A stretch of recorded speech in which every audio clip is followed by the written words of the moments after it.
India versus Australia BGT series. Australia 3-1 से ये series जीत चुकी है। 10 सालों बाद ऑस्ट्रेलिया बीजीटी सीरीज जीतती हुई। और आज हम 3 रीजन के बारे में बात करेंगे कि इंडिया ये बीजीटी सीरीज क्यों हारी। मेजरली जो 3 रीजन है उस पर हम बात करेंगे। उससे पहले मैं बताता हूँ प्लेयर ऑफ द सीरीज बना है जसप्रीत बुमराह, जो कि उसने करीब 32 विकेट्स लिए इस सीरीज में। और मतलब वन मैन आर्मी कहते हैं ना, वही है भाई जसप्रीत बुमराह। उसके अलावा मतलब पूरी जोर जान से मतलब किसी ने भी इतनी अच्छी परफॉर्मेंस नहीं दी है, बाकी सबने 2-3 प्लेयर ने दिए। और पहला रीजन है बैटिंग। हम बैटिंग में बहुत गंदी तरीके से फेल हुए। सीनियर से लेके जूनियर सभी फेल हुए एक्चुअली में देखा जाएगा तो, क्योंकि इंडिया ने 9 बार बैटिंग करी है इसमें और 7 बार 150, 60, 70 पे ही ऑल आउट हुई है। 180 पे ऑल आउट हो जाती थी। मतलब कोई इंडिया बड़ा स्कोर कर ही नहीं पा रही थी। 2 बार बस गया था बड़ा स्कोर, एक बार 500 ऊपर चला गया था, एक बार 300 से ऊपर चला गया था। इन दोनों में जायसवाल ने अच्छी पारी खेली थी और रेड्डी ने भी नीचे से रन बना दिए थे, तो इसी की वजह से हम पहुंचे थे। और लेकिन बाकी सातों टाइम्स हम बहुत गंदी तरीके से फेल हुए हैं। Batting is the one of the most reason. मतलब आप देखोगे कि कुछ 1-2 सालों से इंडिया का टॉप ऑर्डर और मिडिल ऑर्डर बिल्कुल रन नहीं बना रहा है और लो ऑर्डर में बहुत ज्यादा भरोसा कर रहा है। तो ये सबसे बड़ा रीजन है, क्योंकि जब भी हम गेम में वापस आते थे लेकिन बैटिंग इतनी गंदी होती थी, उसकी वजह से हम हमेशा पीछे चले जाते थे। ना सीनियर्स ने अच्छा परफॉर्म किया, ना जूनियर्स ने अच्छा परफॉर्म किया। जायसवाल, रेड्डी ने कुछ हद तक परफॉर्मेंस करी है। This was the first reason जो कि इसकी वजह से हमारे। सेकंड रीजन है कैप्टेंसी और टीम मैनेजमेंट। देखो कैप्टेंसी, रोहित शर्मा की कैप्टेंसी की मैं बात करता हूँ। पहले तो मैच में जसप्रीत बुमराह ने कैप्टेंसी करी, हम जीत गए, बहुत बढ़िया कैप्टेंसी। 3 मैच के लिए रोहित शर्मा आया, फिर रोहित शर्मा को ही कैप्टन बनना चाहिए था, हमने कहा था। लेकिन रोहित शर्मा की जो कैप्टेंसी है ना, बहुत ज्यादा डिफेंसिव है। तुमने देखा होगा वो आते ही फील्ड खोल देता है, बॉलर्स के लिए भी अटैकिंग फील्ड नहीं लगाता। और उसके पास जो की है सबसे बड़ी चीज कैप्टेंसी में, प्लान से नहीं दिखते हैं। ट्रेविस हेड के लिए इसके पहले 2 मैच के लिए प्लान नहीं थे। उसने मतलब आप रोहित शर्मा की देखोगे तो सिर्फ इसने 2 सेशन में सिर्फ अच्छी कैप्टेंसी करी होगी। बाकी सारे जो मैच खेले उसमें खराब ही कैप्टेंसी करी है। तो ये बहुत बड़ा क्लॉज रहता है। मतलब आपका कैप्टन अच्छा नहीं है। उधर से देख लो पैट कमिंस कैसा कैप्टन है, इधर से रोहित शर्मा। तो ये भी एक मेजर डिफरेंस है भाई, और मेजर पॉइंट है हारने का। और दूसरी बात की मैंने टीम मैनेजमेंट, इसकी कोई ज्यादा बात नहीं करता है, ये इसकी भी बात करने की जरूरत है। टीम सिलेक्शन, जो प्लेइंग 11 का सिलेक्शन होता है ना, तो हमारे हर मैच में ना कोई चेंजेस होते थे। मतलब ऐसा कोई आया नहीं कि अगले मैच में सेम टीम जा रही है, ऐसा हुआ ही नहीं है। हर मैच में कुछ ना कुछ चेंजेस तो पक्के हुए हैं। देखिए पहले हम 3 मैचेस में तो हम अपना स्पिनर ढूंढ रहे थे कि हमारा स्पिनर कौन होगा। बार बार पहले अश्विन खेला, फिर जडेजा खेला, फिर सुंदर खेला, फिर उन दोनों को खिलाया। देखो आप ऑस्ट्रेलिया की तरफ से देखोगे तो नेथन लायन ने मतलब सारे मैचेस खेले, चाहे उसकी जरूरत पड़ रही या फिर नहीं। इंडिया बार बार चेंजेस करती रही, इसकी वजह से काफी चीजें हो गई। देखो रोहित शर्मा कभी ओपनिंग आ रहा है, कभी नंबर 6, शुभमन गिल ड्रॉप हो रहा है, कोई कभी भी आ रहा है। और तो इसकी वजह से मेरे हिसाब से काफी चीजें बदली है। मतलब प्लेइंग 11 में भी इस चेंजेस करने की वजह से भी काफी चीजें, ये भी एक रीजन हो सकता है। तीसरा रीजन मैं दूंगा बॉलिंग को, क्योंकि बॉलिंग में बुमराह के अलावा किसी ने भी अच्छी बॉलिंग नहीं कराई है। क्या कहते हैं, बुमराह का देखो उसने तो हर इनिंग में अच्छी कराई है। लगभग 8 इनिंग में बॉलिंग कराई थी। एक इनिंग में क्या कहते हैं वो इंजर्ड हो गया, और एक इनिंग इतनी मिली नहीं थी बॉलिंग करने के लिए, इसकी वजह से उसके 32 विकेट थे, तो ये बहुत ज्यादा है। लेकिन अब बात करेंगे दूसरे पेसर्स और स्पिनर की। देखो स्पिनर का तो हमने ढंग से यूज किया नहीं एक्चुअली में, बताओ ना रविंद्र जडेजा से ना वॉशी से बिल्कुल भी अच्छा नहीं किया। अब मैं उनका स्टैट्स बताऊंगा तो तुम्हें खुद ही पता चल जाएगा।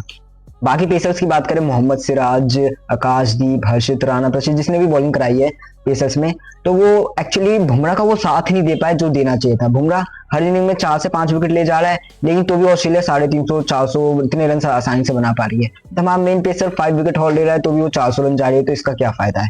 तो बॉलिंग में सपोर्ट नहीं मिला।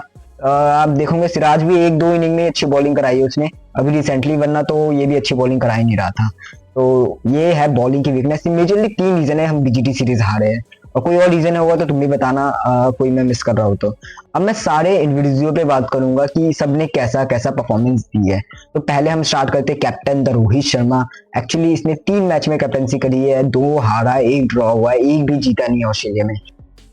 चलो हम बैटिंग की बात करते हैं। रोहित शर्मा ने 3 मैच खेले थे, उसमें से 5 इनिंग खेली, सिर्फ 31 रन है उसके, 6 का एवरेज। मतलब 5 मैच में 31 रन बना रहे हो आप, मतलब आप इतने अच्छे बैट्समैन माने जाते हो और सिर्फ 5 मैच में 31 रन। इससे ज्यादा रन तो बुमराह ने बना रखे। पैट कमिंस ने 1 मैच में ही 90 रन बनाए थे।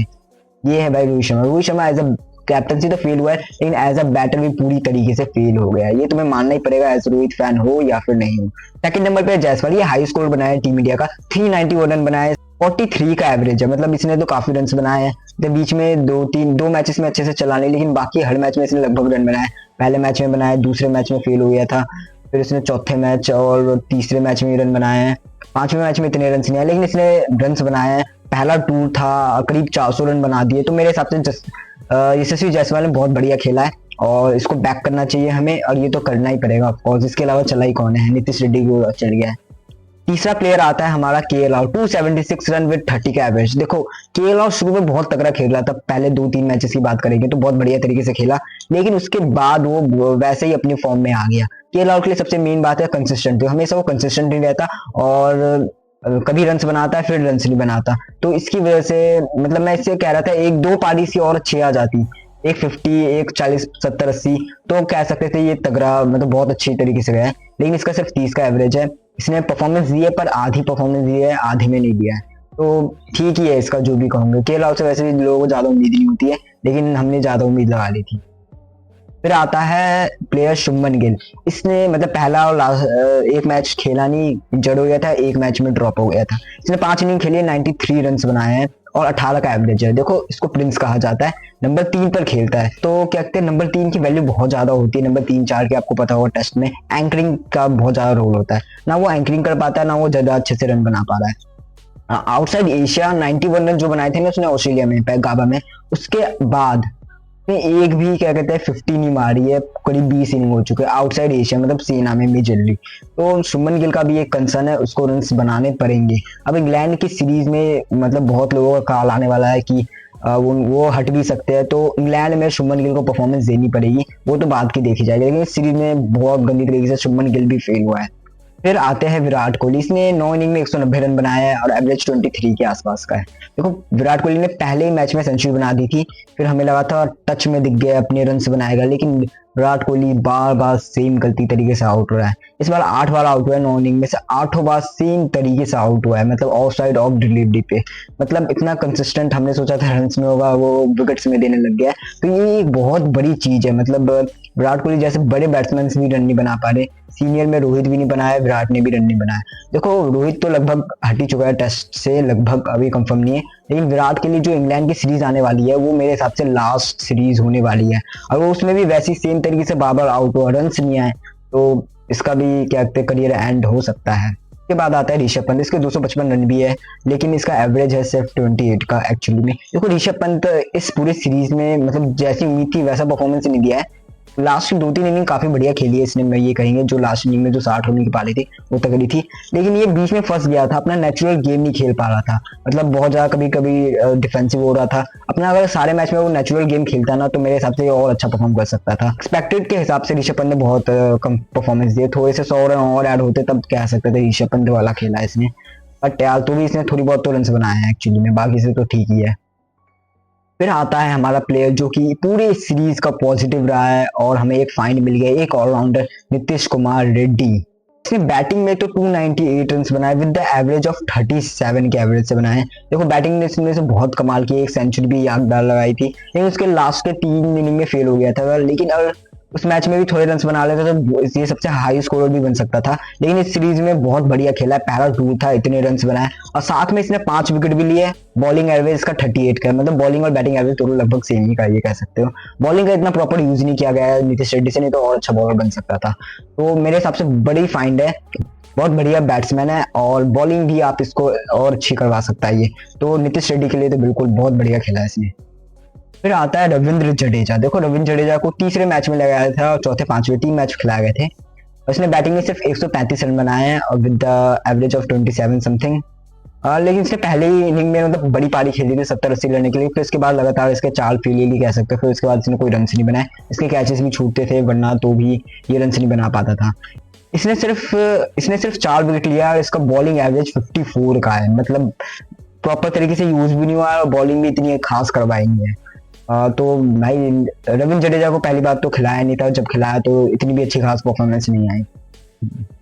फिर आता है सुंदर। इसने भी 3 ही मैच खेले, 114 रन भी बनाए, 22 का एवरेज है। मतलब इसने एक जो 50 रनों की पारी खेली थी वो बढ़िया खेली थी। बैटिंग में तो इतना ठीक ही कंट्रीब्यूशन किया, 3 मैच में 114 रन, बाकी उसे लगभग थोड़ा बेटर ही है। लेकिन अगर आप देखोगे बॉलिंग के लिए ज्यादा हम इसको देखते हैं सुंदर को, लेकिन बॉलिंग में भी इसकी परफॉर्मेंस नहीं है। इसने सिर्फ 3 विकेट लिए बॉलिंग में और 58 का एवरेज है, लेकिन इसका यूज भी कम किया है, तो एज अ कैप्टन की ज्यादा गलती आप कह सकते हो, और बॉलर की आप इतनी गलती शायद ना कहो। फिर फिर आता है player of the series Jasprit Bumrah. Actually one man army है यार, मतलब 32 विकेट लिया यार। इसका बॉलिंग एवरेज 13 का है इस सीरीज में, मतलब सबसे अच्छा बॉलिंग एवरेज है इसका। बहुत तगड़ी बॉलिंग कराई है, मतलब जब भी टीम इंडिया पीछे चली जाती थी हमेशा गेम में वापस लेके आता था, लेकिन कोई बॉलर साथ नहीं देता था, कभी बैट्समैन क्या कहते फेल हो जाते, तो इसकी वजह से इसकी सारी मेहनत पानी में चली जाएगी। प्लेयर ऑफ द सीरीज बनाया तो भी सीरीज बहुत गंदी तरीके से हार गया है, और बहुत ज्यादा इसने ओवर्स भी कराए थे, और लास्ट में थोड़ा बहुत इंजर्ड भी हो गया था। तो भाई बहुत तगड़ा खेला है जसप्रीत बुमराह, नेशनल ट्रेजर है बिल्कुल। फिर आता है मोहम्मद सिराज, जिसने 20 विकेट तो लिए 31 के एवरेज से, मतलब इतनी अच्छी खासी बॉलिंग नहीं है, मतलब लास्ट 2-3 इनिंग में इसने सही से बॉलिंग कराई है सिराज ने, लेकिन बाकी में तो मेरे हिसाब से लोअर ऑर्डर को ही आउट किया, कि ये लास्ट में विकेट ले रहा था। दूसरे तीसरे चौथे कुछ मैचेस में मतलब ज्यादा अच्छी बॉलिंग कराई नहीं है इसने। इसने बॉलिंग तो बहुत ज्यादा कराई, बीट भी किया, लेकिन विकेट कन्वर्ट नहीं कर पा रहा। बुमराह भी बीट करता था लेकिन विकेट भी ले जाता था, सिराज सिर्फ बीट करवाता था, विकेट नहीं ले पा रहा था। और इसके लिए इसके 20 विकेट है, स्टार से ज्यादा विकेट है, लेकिन यार ये इम्पैक्टफुल नहीं है इतने विकेट जितने जसप्रीत बुमराह के, मैं ये कहना चाहूंगा, सपोर्ट साथ में नहीं दिया। फिर आते हैं आकाशदीप और क्या कहते हैं हर्षित राणा, इन दोनों को 2-2 मैच खिलाया। आकाशदीप ने 5 विकेट लिए, हर्षित राणा ने 4 विकेट लिए। आकाशदीप तो हर्षित राणा से ठीक ही बॉलिंग करा रहा था, लेकिन वो भी बीट कर रहा था, वो विकेट नहीं ले पा रहा था। तो इन दोनों को सिर्फ 2-2 मैच खिलाया और ज्यादा कुछ बेनिफिट नहीं मिला जितना हमने सोचा था। फिर हमने लास्ट मैच प्रसिद्ध कृष्णा को खिलाई दिया। प्रसिद्ध कृष्णा ने एक ही मैच में 6 विकेट ले लिए थे, और वो तो पूरी इनिंग नहीं हो पाई क्योंकि टारगेट कम था, काट दिया था इंडिया ने। तो भाई इसने तो ठीक ही बॉलिंग कराई, कम से कम विकेट्स तो निकाल रहा था, तो ये मेन चीज होती है विकेट्स निकालना, और प्रसिद्ध कृष्णा ने निकाली। ये है टीम इंडिया की परफॉर्मेंस। इसकी वजह से मतलब सिर्फ 2-3 बंदों ने परफॉर्मेंस दी अच्छी खासी, बाकी थोड़ी बहुत दी है, और किसी ने तो कुछ भी नहीं दिए। इसकी वजह से इंडिया ये बीजीटी सीरीज हारी है। अब जो इंग्लैंड की सीरीज आ रही है उसमें ट्रांजिशन फेज बताया जा रहा है, कुछ चेंजेस तो होंगे, मतलब 2-3 चेंजेस तो होंगे ही मुझे शायद। रोहित शर्मा तो कम से कम हटेगा, ये ऐसा लग रहा है देखने से, लेकिन इंटरव्यू जो ये सब आ रहे हैं तो उससे तो बिल्कुल नहीं लग रहा। ये ट्रांजिशन फेज होगा इंग्लैंड में, इंग्लैंड का टूर भी बहुत ज्यादा आसान नहीं होने वाला है। और इसके बाद हमारी चैंपियंस ट्रॉफी आ रही है, होप करते हैं कि चैंपियंस ट्रॉफी में अच्छा कर दे, और कम से कम एक ट्रॉफी चैंपियंस ट्रॉफी भी लेकर आ जाए तो सही रहेगा। लास्ट में WTC फाइनल अब ऑस्ट्रेलिया और साउथ अफ्रीका का कंफर्म हो चुका है, और साउथ अफ्रीका जीतने के चांसेस बहुत कम है, तुम्हें भी पता है, लेकिन कुछ भी हो सकता है। और ये वीडियो यहीं पे एंड हो रही है, और अगर तुम्हें अच्छी लगी वीडियो तो बिल्कुल लाइक कर देना और सब्सक्राइब भी कर देना अगर नए हो तो।